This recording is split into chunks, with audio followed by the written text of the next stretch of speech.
Ladies and gentlemen, welcome back to a brand new legal breaking reportings video analysis updates. Ladies and gentlemen, we have 18 legal breaking reportings video analysis updates for the morning of Wednesday, February 25, 2026. Ladies and gentlemen, because unfortunately I wasn't able to get into the legal breaking reportings video analysis update from updates from last night.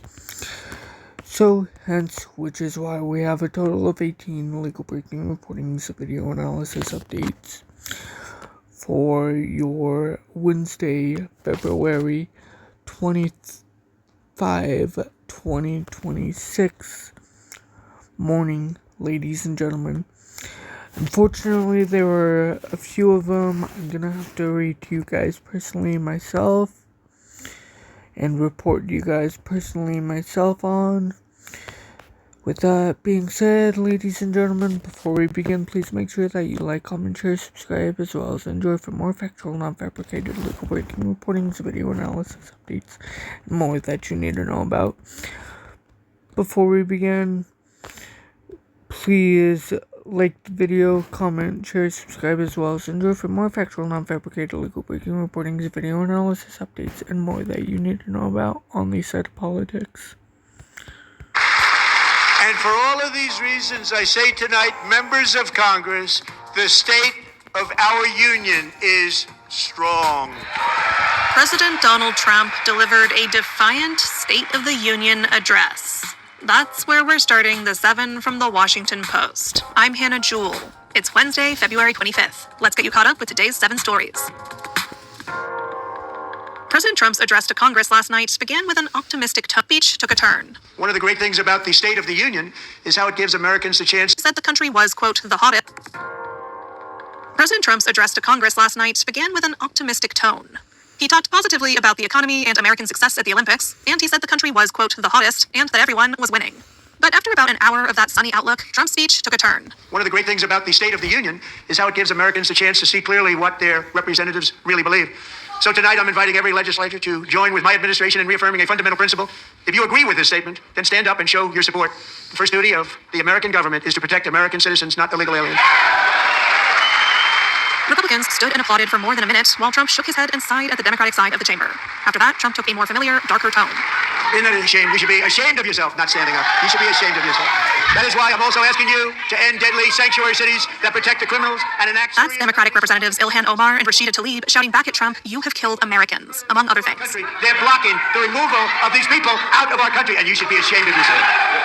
Last night's speech came as Trump is facing strong headwinds. Polling shows that a majority of voters disapprove of the way he's approaching every single one of his priority issues. And in November, his party is at risk of losing control of Congress. We asked more than 2,000 Americans about the best and worst things President Trump has done. That's number 2. Ahead of last night's State of the Union address, we wanted to get a better idea of which of Trump's actions have stood out to the public. In a poll of about 2,300 people by the Post, ABC News, and Ipsos, people who support Trump were asked to describe his best actions, while those who disapprove were asked to name his worst actions. Each group's top answers mirrored the other. About 8 in 10 Americans who approve of Trump cited immigration policies as his best action. But the 57% majority of Americans who disapprove of Trump cited immigration policies as his worst actions as president. There's a lot more to unpack from this poll. You can find our story with graphs and messages from respondents in our newsletter today. Number 3. A Republican lawmaker privately questioned Trump's demolition of the East Wing of the White House. Republican leaders were quick to defend Trump last year after he tore down the East Wing. The demolition was to make way for Trump's planned ballroom. But behind the scenes, there was more Republican resistance to the demolition than has previously been reported. In an October letter, Representative Michael Turner of Ohio told a White House official that Americans found images of the demolition project disturbing. Turner went on to say that he had substantial concerns and demanded answers about how the decision was made. The communication adds to our understanding of concerns voiced by members of Congress and preservationists over Trump's project. A judge is currently weighing a legal challenge to the ballroom construction. Number 4. The family of Nancy Guthrie offered a reward of up to $1 million for information leading to her recovery or an arrest.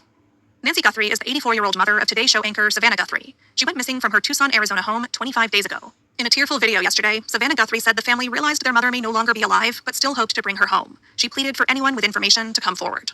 Tell what you know, and help us bring our beloved mom home, so that we can either celebrate a glorious, miraculous homecoming, or celebrate the beautiful, brave, and courageous and noble life that she has lived. This case has drawn intense global interest. Despite an avalanche of tips and extensive searches, authorities have not found their suspect, who was seen on doorbell camera footage at Guthrie's home. He is described as a man around 5 feet 9 inches tall with an average build.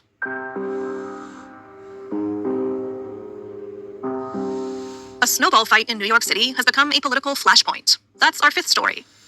Friendly snowball fights, at times involving police officers, have become a staple of living in big U.S. cities after snowfall. But in New York, what started as a joyous occasion in Washington Square Park on Monday quickly morphed into a political firestorm. Viral videos showed police officers responding to the snowball fight. Then residents pelted officers with snow and ice.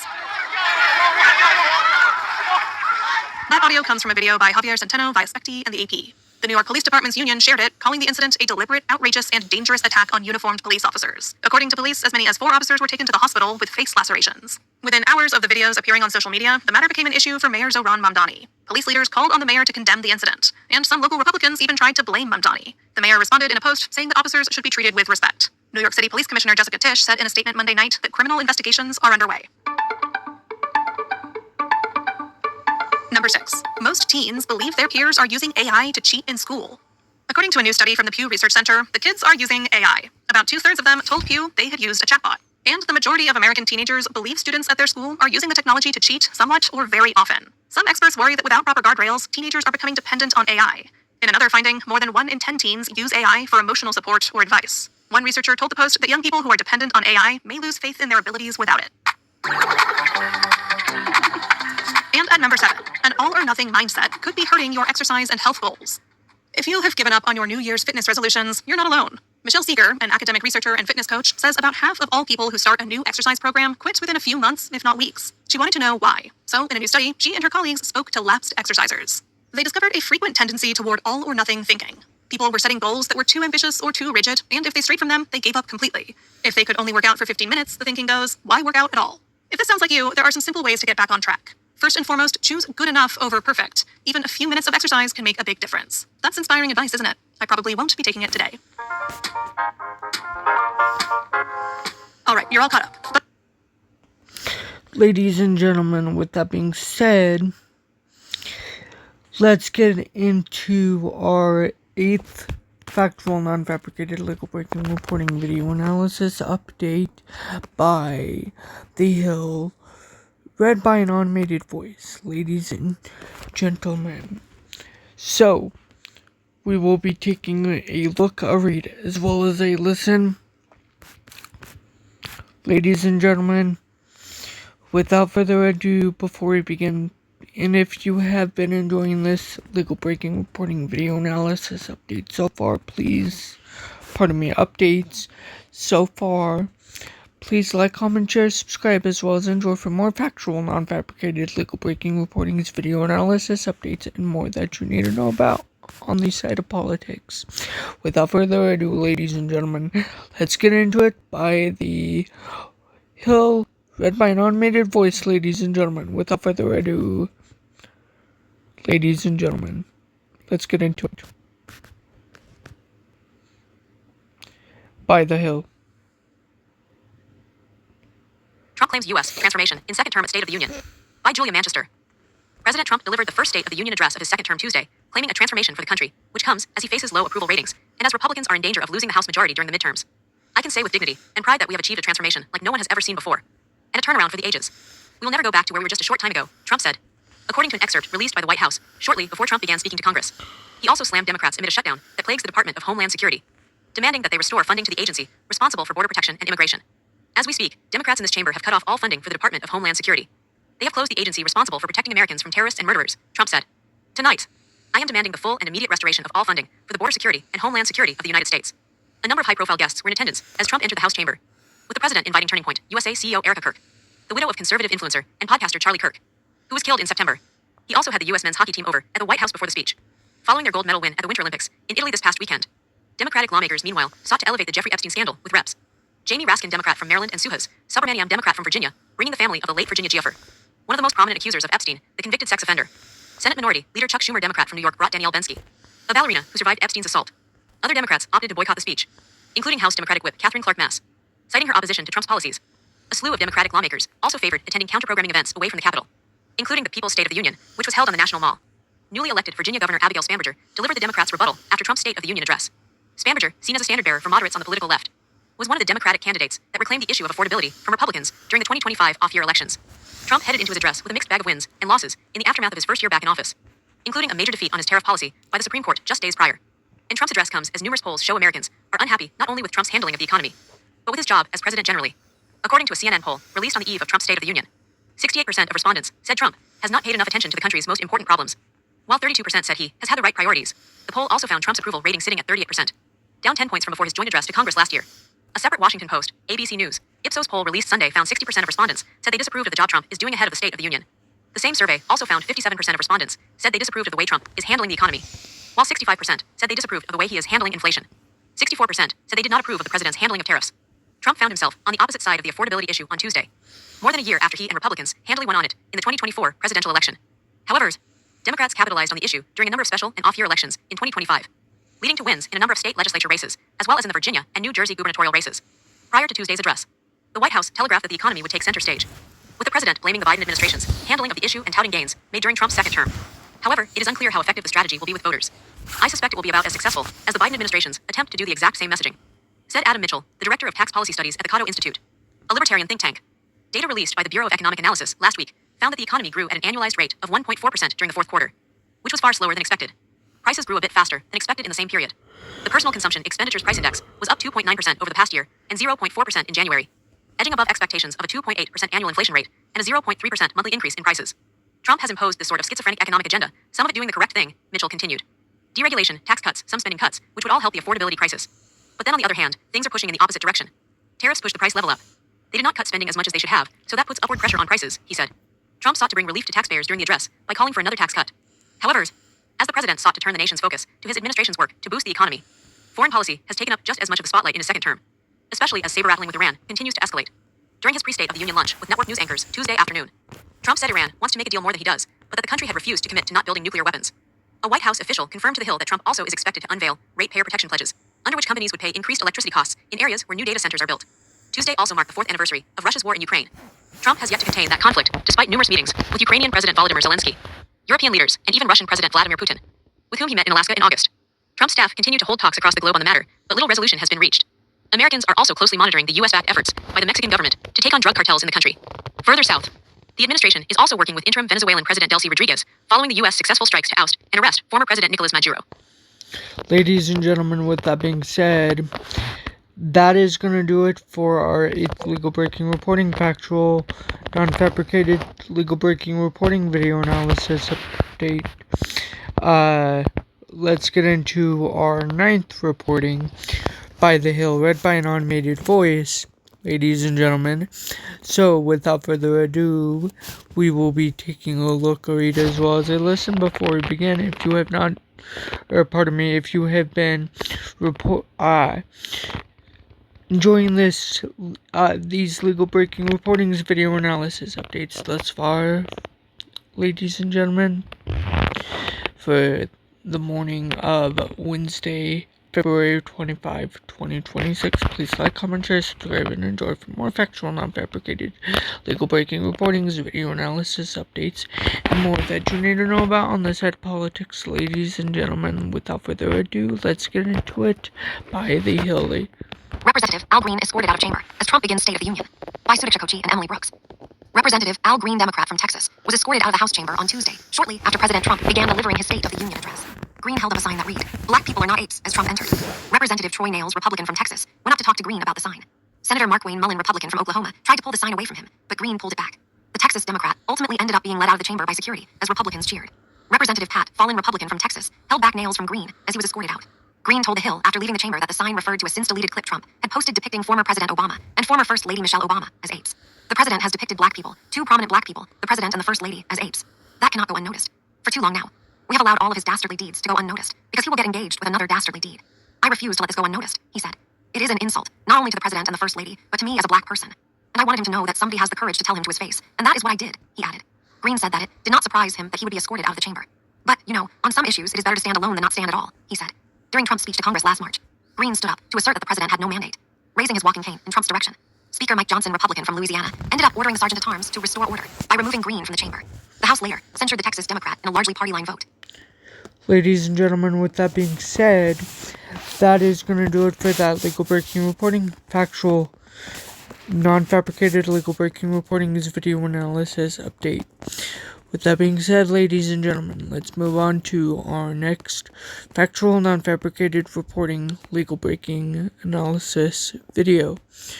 With that being said, ladies and gentlemen, if you've been enjoying this reporting thus far, please like, comment, share, subscribe, enjoy for more factual, non-fabricated, legal-breaking reportings, video analysis, updates, and more. Without further ado, ladies and gentlemen, let's get into it. By the Hill, ladies and gentlemen, read by an automated voice, so we will be taking a look. Omar heckles Trump during comments about Somali community, by Rebecca Bache and Emily Brooks. Representative Ilhan Omar, Democrat from Minnesota, loudly heckled President Trump as he made a number of divisive comments about Somali immigrants during the State of the Union address. Omar could be heard calling Trump a liar as the president said he would ignite a war on fraud. He pinned on the Somali immigrant community. When it comes to the corruption that is plundering America, there has been no more stunning example than Minnesota, where members of the Somali community have pillaged an estimated $19 billion from the American taxpayer. Trump said, "The Somali pirates who ransacked Minnesota remind U.S. that there are large parts of the world where bribery, corruption, and lawlessness are the norm, not the exception. Importing these cultures through unrestricted immigration and open borders brings those problems right here to the USA." Trump said. The comments sparked an outburst from Omar, who was heard calling Trump a liar as she shouted back in the chamber. The Somali community has been under scrutiny by the Trump administration, in part due to a massive pandemic-era fraud scheme that stole hundreds of millions from a federally funded nutrition program. As much as $1 billion is reported to have been stolen in separate plots. A viral December video about alleged fraud at Somali-run day care centers in the state further inflamed the administration's response, including launching a massive immigration raid in Minneapolis. As Trump talked about illegal immigration and the border, Representative Rashida Tlaib, Democrat from Michigan, yelled at Trump, "You are killing Americans." Omar also yelled, "You have killed Americans." Other Democrats wore pins and held up signs with protest messages. Norma Torres, Democrat from California, held up a two-sided sign with the photos of 2 Americans killed by immigration officers, Alex Pratty and Renee Good. Representative Al Green, Democrat from Texas, was escorted out of the House chamber shortly after Trump began delivering his address, holding up a sign that read, "Black people are not apes." Ladies and gentlemen, with that being said, let's get into our next reporting that is factual, non-fabricated, and more that you need to know about by The Hill. With that being said, that is going to be read by an automated voice, as I said, so let's take a look, read, as well as a listen, ladies and gentlemen. Without further ado, by The Hill, let's get into it. Without further ado. Internal GOP disagreements paralyze 2026 legislative agenda. By Alexander Bolton. Republican lawmakers are so deeply divided over how to fill the agenda for the rest of 2026 that they now believe it is increasingly unlikely that they will be able to pass another budget reconciliation package to follow up on the One Big Beautiful Bill Act. GOP lawmakers are pushing an array of priorities for such a package, including healthcare reform, additional tax relief for working-class voters, voting reform, and deficit reduction measures. But none of those legislative goals has the same support across the Senate and House GOP conferences that tax reform and major defense and homeland security spending initiatives had last year. Trump does not seem eager for the Republican-controlled Congress to undertake another ambitious mission to pass a basket of Republican policy priorities under special budget reconciliation rules to allow them to avoid a Democratic filibuster in the Senate. It is a tacit recognition that Trump is unlikely to muster the near-unanimous votes he needs to pass major partisan bills through Congress at a time when the federal debt has ballooned to nearly $39 trillion and Republicans up for re-election in swing states are worried about facing Democratic attack ads in the fall. A Republican senator who requested anonymity said it is becoming clear that GOP colleagues will not be able to reach enough consensus in either the Senate or House to pass another reconciliation package. It does not seem to me that there is a plan for a second reconciliation bill, and I do not know how you could do one in the House. The senator said, referring to the slim 218 to 214 House Republican majority. The president says it is not a good idea. At the moment, I do not see reconciliation as a likely aspect of the remaining months this year, the senator added. Trump contends his allies have already passed all the legislation they needed to in the One Big Beautiful Bill Act.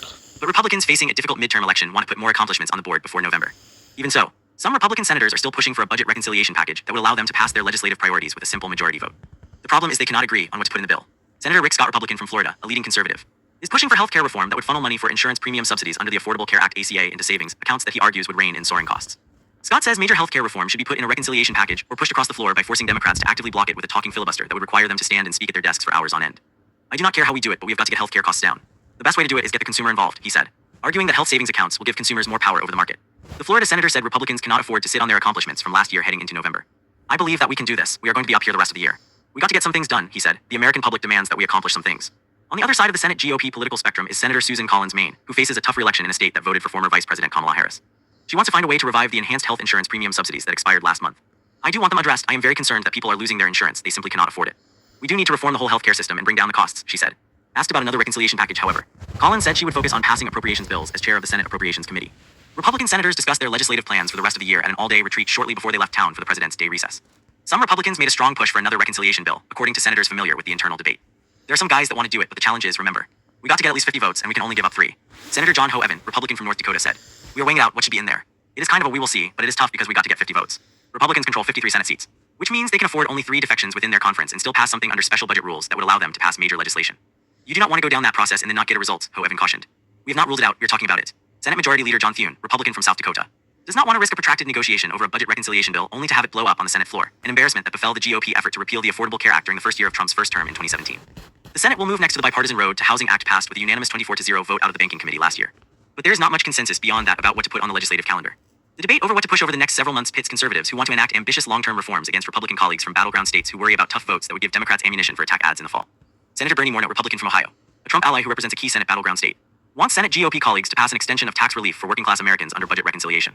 He says those tax cuts should be paid for with legislation to raise tariff rates that were not affected by Friday's landmark Supreme Court ruling that Trump exceeded his authority when he imposed sweeping global tariffs last year under the International Emergency Economic Powers Act. He argued on Monday that raising tariff rates would collect revenue that would allow U.S. to do things like, for example, make no tax on tips, no tax on overtime, and no tax on Social Security for middle-income Americans permanent. Morneau said, there are things that you could do that we wanted to do. Speaker Mike Johnson, Republican from Louisiana, on Monday poured cold water on the prospect of passing legislation to increase tariff rates through the House. It is going to be, I think, a challenge to find consensus on any path forward on the tariffs on the legislative side, he told reporters. That is why I think you see so much of the attention on the executive side, the executive branch, and what they are doing and how they are reacting to the ruling, he said. With that being said, ladies and gentlemen, let's get into our next reporting video analysis update that is factual and unfabricated, and more that you need to know about on this side of politics. Ladies and gentlemen, without further ado, before we begin, please make sure that you like, comment, share, subscribe, as well as enjoy for more factual and unfabricated legal breaking reportings, video analysis, updates, and more that you need to know about on this side of politics. Without further ado, ladies and gentlemen, let's get into it by The Hill. Ladies and gentlemen, read by an automated voice. Without further ado. Tony Gonzalez dismisses calls to resign over affair allegations. By Emily Brooks. Representative Tony Gonzalez, Republican from Texas, said he will not resign as he faces calls to step down amid allegations that he had an affair with a staffer who later died by suicide. I am not going to resign. I work every day for the people of Texas, Gonzalez told CNN on Tuesday afternoon in the Capitol. There will be an opportunity for all the details and facts to come out. What you have seen is not all the facts, Gonzalez said, and there will be an ample time for all of that to come out. Gonzalez made the comments while leaving the office of Speaker Mike Johnson, Republican from Louisiana. But a source told The Hill the two did not meet. Gonzalez had shown up unannounced, and Johnson was in a meeting at the time. Johnson had told reporters earlier in the day that he would speak to Gonzalez on Tuesday, and the two still planned to meet. Johnson has said that while the allegations are very serious, that independent investigations into the allegations need to play out. The allegations revolve around Gonzalez's relationship with a staffer in his district office, Rejay Aina and Santos Apples, who died after setting herself on fire in September. It is against the House's code of conduct for members to have a sexual relationship with a staff member. The San Antonio Express News last week reported that Santos Apples wrote to another staffer in April 2025. I had an affair with our boss and I am fine. The late AIDS widower, Adrian Apples, also gave his first public interviews last week, in which he accused Gonzalez of abusing his power by being romantically involved with her. Apples' attorney has written to Gonzalez seeking to reach a settlement agreement. Text messages purportedly extracted from Santos Apples' phone, provided by her widower to media outlets, including The Hill, show Gonzalez sending Santos Apples sexual messages. Gonzalez did not directly answer questions about whether the messages are authentic. The new details are emerging as Gonzalez heads to a tough March 3rd primary. Brandon Herrera, a YouTuber who produces firearms content, is challenging Gonzalez in a primary after being narrowly defeated 2 years ago. Herrera has called on Gonzalez to resign in light of the new information. With that being said, ladies and gentlemen, let's get into our next factual, non-fabricated, legal breaking reporting video analysis update by The Hill. With that being said, if you've been enjoying these legal breaking reportings, video analysis updates thus far, please like, comment, share, subscribe, as well as enjoy for more factual, non-fabricated, legal breaking reportings, video analysis updates on the side of politics. Ladies and gentlemen, let's get into it without further ado. By The Hill, ladies and gentlemen. Senate Democrats unveil proposal to discourage private equity ownership of homes. By Alexander Bolton. Senate Democrats led by Senators Elizabeth Warren, Massachusetts, and Jeff Merkley, Oregon, have unveiled a bill to rein in private equity ownership of housing at a time when the country is facing an estimated shortage of more than 7 million affordable homes. The bill, called the American Homeownership Act, would end major federal tax deductions and other housing benefits for investment funds and corporations that have bought up tens of thousands of homes, which Democrats say is limiting the supply of housing for first-time and middle-income home buyers. The legislation would reinvest the savings from ending corporate tax breaks into increasing the supply of affordable housing. It would also empower antitrust enforcers to combat large-scale corporate housing acquisitions that Democrats say are squeezing out families. Today, Democrats are introducing legislation to stop Wall Street from snapping up homes in bulk and jacking up rent for families. Warren, the ranking member of the Senate Banking Committee, said in a statement, "This bill will take on predatory landlords while making investments to increase housing supply and boost homeownership for Americans." Merkley, the ranking member of the Senate Budget Committee, in a statement declared that hedge funds are driving up home prices and rents across America as they gobble up single-family homes. They are a significant factor in killing the dream of home ownership and must be stopped, he continued. Even President Trump has acknowledged the problem. I will work with anyone on either side of the aisle who is serious about driving down home prices and rents. Trump last month signed an executive order to restrict large institutional investors from buying single-family homes. The order directs federal agencies to issue guidance preventing certain federal programs from approving, insuring, guaranteeing, or securitizing sales of single-family homes to institutional investors. It also directs the Treasury Department to review rule and guidance that relate to large institutional investors acquiring or holding single-family homes. With that being said, ladies and gentlemen, let's get into our next factual, non-fabricated, legal breaking reporting video analysis update. This one, ladies and gentlemen, I am going to have to report on personally myself. Without further ado, ladies and gentlemen, the reporting reads, on February 24, 2026, which was yesterday, ladies and gentlemen, Utah's 4th District Judge, Tony Graff Jr., rejected a motion to disqualify the Utah County District Attorney's Office from the murder case against Tyler Robinson, the 22-year-old, accused of assassinating conservative activist Charlie Kirk. Defense attorneys argued for disqualification because of the 18-year-old daughter of Deputy Utah County Attorney Chad Grenadier was in the audience at Utah Valley University when Kirk was fatally shot on September 10, 2025. Judge Graff determined that there was no significant risk at the prosecutor's level of a relationship with his daughter would affect work on the defendant's rights. The judge dismissed the defense's claim that the speedy announcement to seek the death penalty was evidence of a strong emotional reaction rather than a decision based on evidence. The court is still weighing defense requests to keep video of the shooting private and to exclude cameras from the courtroom to prevent potential media bias. Tyler Robinson is charged with aggravated murder, witness tampering, and obstruction of justice. A preliminary hearing is tentatively scheduled for mid-May 2026, where prosecutors will present evidence to proceed to trial. With that being said, ladies and gentlemen, let's get into our next legal breaking reporting video analysis update by The Hill, read by an automated voice, ladies and gentlemen, so we will be taking a look, read, as well as a listen.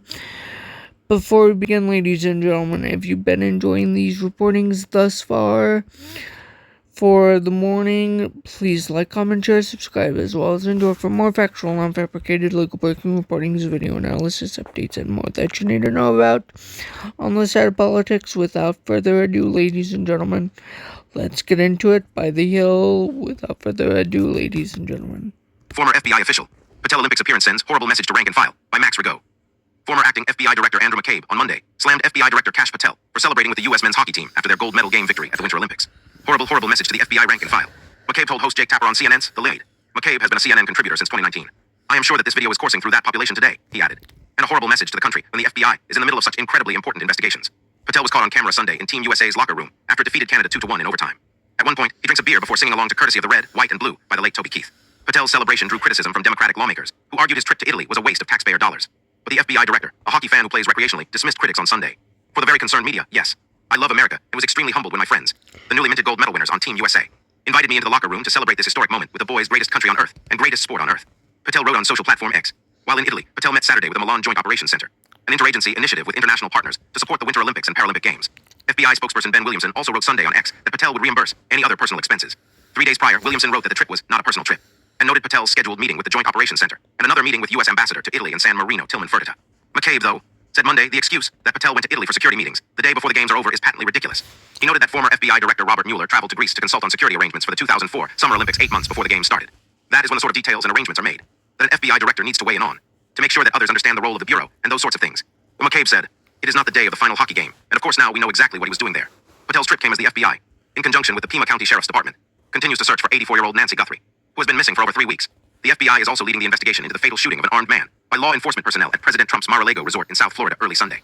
Plus, the U.S. is ramping up tensions with Iran, as Trump is reportedly considering limited strikes to pressure the regime there to accept his demands. With that being said, ladies and gentlemen, let's get into this next reporting that is read by an automated voice by The Hill. Without further ado, ladies and gentlemen, before we begin, please make sure that you like, comment, share, subscribe, as well as enjoy if you've been enjoying these reportings thus far. Without further ado, ladies and gentlemen, by The Hill, read by an automated voice.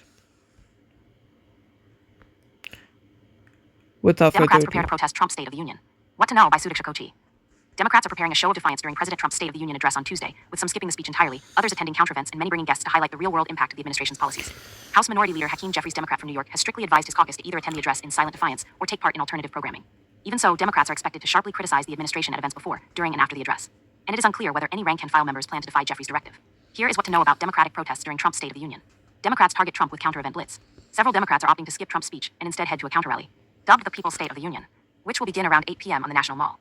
The event is hosted by liberal activist groups, including Move on Civic Action, and will feature everyday Americans most impacted by Trump's dangerous agenda.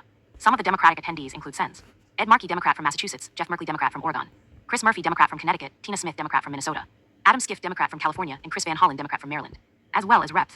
Yasmin Ansari, Democrat from Arizona, Becca Balint, Democrat from Vermont, Greg Casar, Democrat from Texas, Veronica Escobar, Democrat from Texas, Pramila Jayapal, Democrat from Washington, Delia Ramirez, Democrat from Illinois, Bonnie Watson Coleman, Democrat from New Jersey, John Larson, Democrat from Connecticut, and April Delaney, Democrat from Maryland. Other Democrats will be attending a different counter-event called the State of the Swamp at the National Press Club that will start shortly before Trump's speech. Some lawmakers are considering attending the event for a brief period and then attending the State of the Union afterwards. Rep. Jason Crow, Democrat from Colorado, and Seth Moulton, Democrat from Massachusetts, for instance, will be attending the State of the Swamp event and the State of the Union. According to their offices, Senator Ron Wyden, Democrat from Oregon, will only be attending the State of the Swamp event and skipping Trump's address.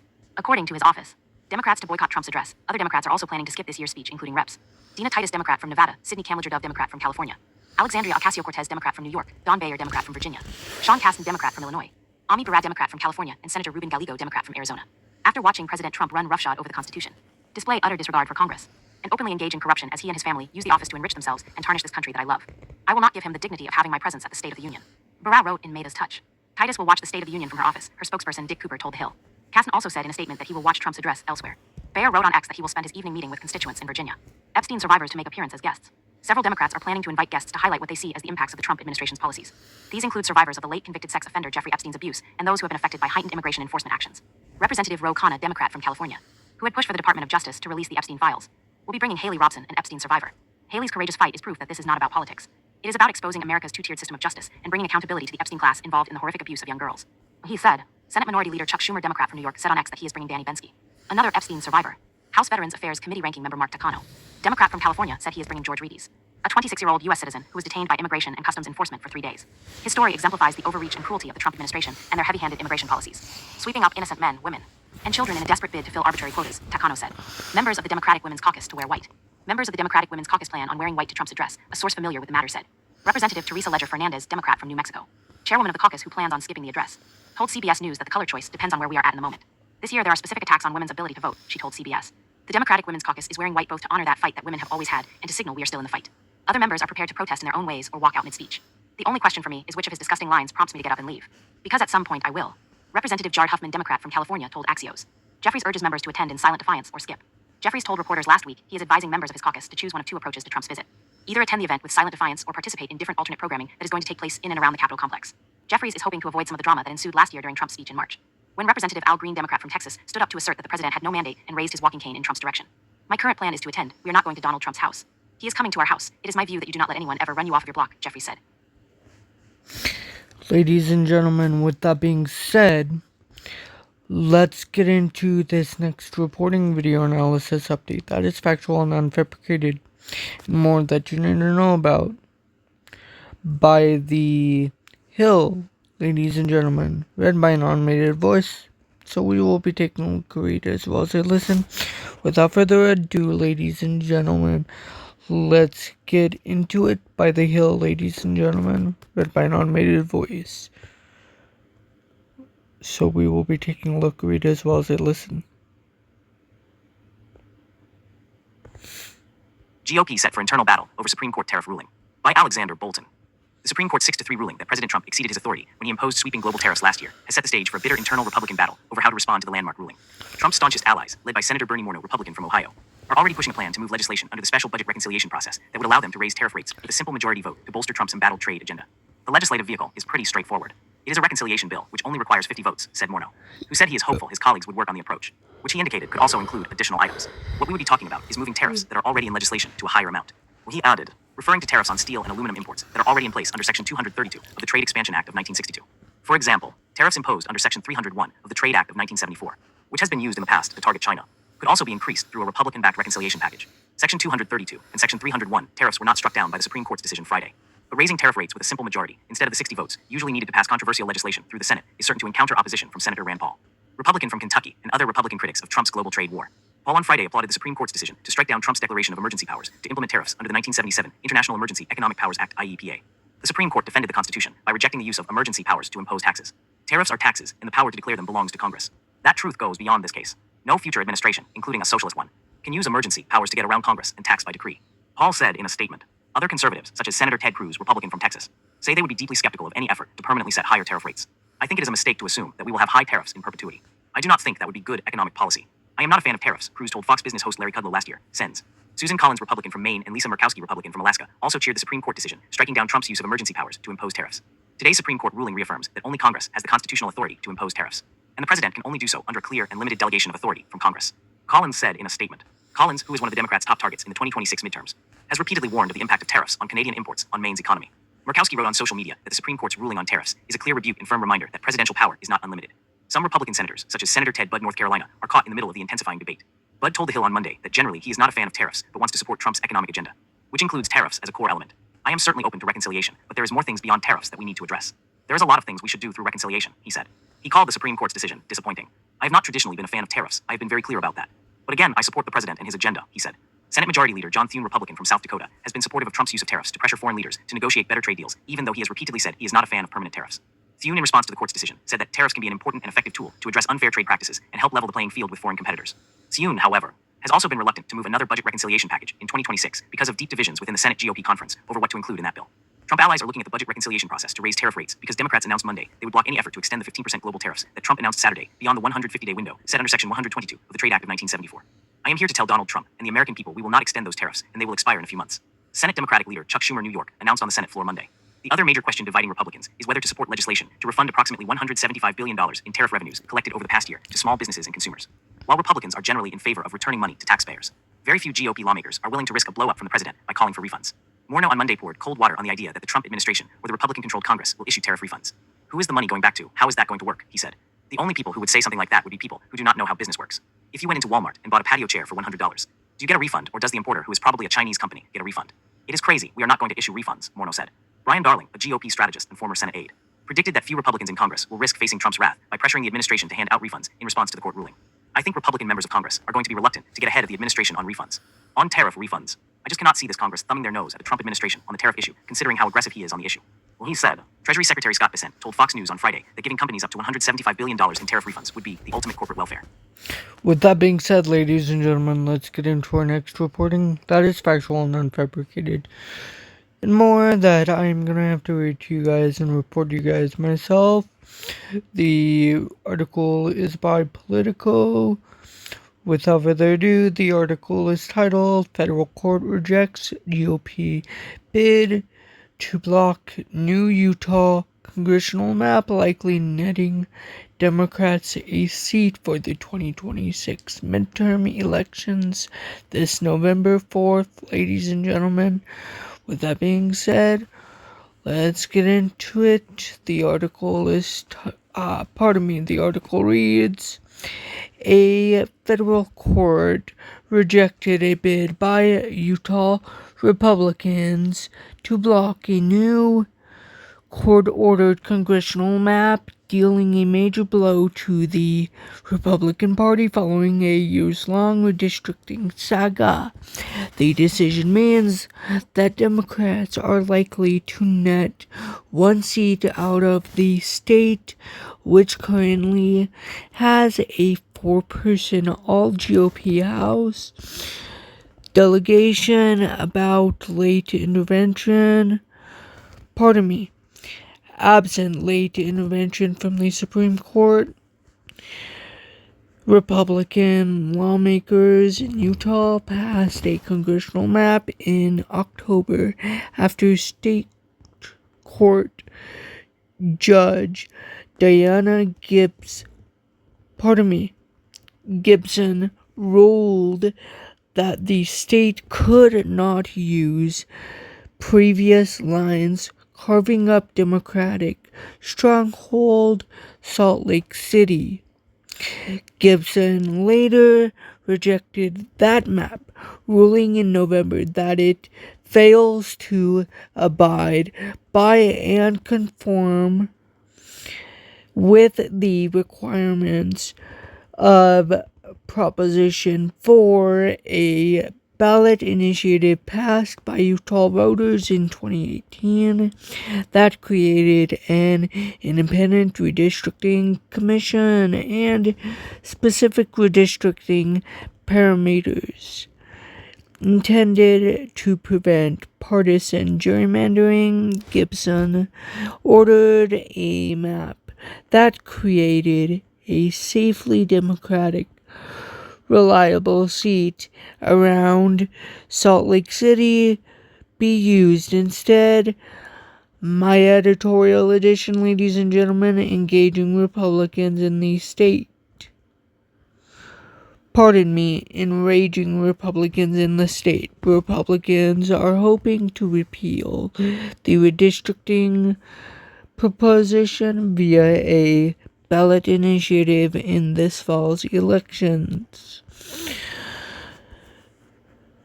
But it may be too late for 2026. The state Supreme Court rejected an appeal from Republicans last week that would have scrapped the map, and with Monday's federal court order, the party is left with few avenues to block the map.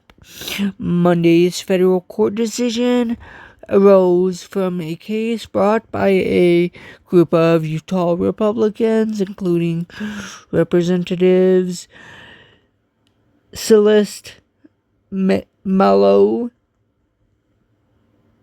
that is pronounced Celeste, ladies and gentlemen, in case the first name pops up misspelled in the reporting transcripts as misspelled. The last name is spelled Malloy, ladies and gentlemen, in case the last name pops up misspelled in the reporting transcripts. And Burgess Owens, arguing the rule of the commission was unconstitutional because it usurped the power of the legislature. But the three-judge panel decided on Monday that it was too late to withdraw the state's congressional map ahead of the 2026 midterm elections. The court ruling hinged on the Purcell principle, a legal principle holding that federal courts should not intervene in voting-related cases during the run-up to an election. The panel was made up of District Judge Robert Shelby, an Obama appointee, District Judge Holly Teeter, a Trump appointee, and Circuit Court Judge Timothy Tymkovich. That last name, ladies and gentlemen, is spelled Tymkovich. Kovich, in case the last name pops up misspelled in the reporting transcripts as spelled incorrectly. A Bush appointee, Tymkovich, again that's Tymkovich, ladies and gentlemen, issued a concurring opinion agreeing with the result, but declining to invoke the Purcell principle. Quote, a federal court preliminary injunction is not appropriate because Utah's official primary process is upon us. Unquote, the judge wrote in the ruling, noting that the filing period for congressional candidates in Utah opens in just 2 weeks.